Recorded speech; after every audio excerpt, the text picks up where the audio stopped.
ঈদের আগের দিন গাবতলী বাস টার্মিনালে যাত্রীর চাপ কম দেখা গেছে। বুধবার কাউন্টারগুলোতে পরিবহন সংশ্লিষ্টদের অলস বসে থাকতে দেখা গেছে।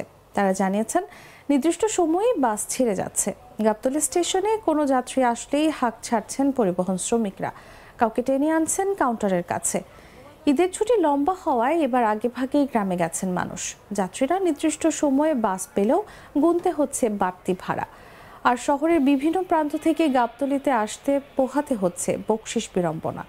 যাত্রীদের অভিযোগ অস্বীকার করে সাকুরা পরিবহনের কাউন্টার ম্যানেজার বলেন, ভাড়া বেশি রাখার সুযোগ নেই। বিআরটিএ, পুলিশ, মিডিয়া সবাই আছে, 1 টাকা বেশি রাখছি না।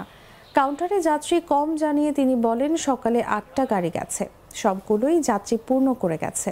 দুপুরে আরও 2টা গাড়ি আছে, সেগুলোর কোনো স্ট্যান্ডিং টিকিট নেই।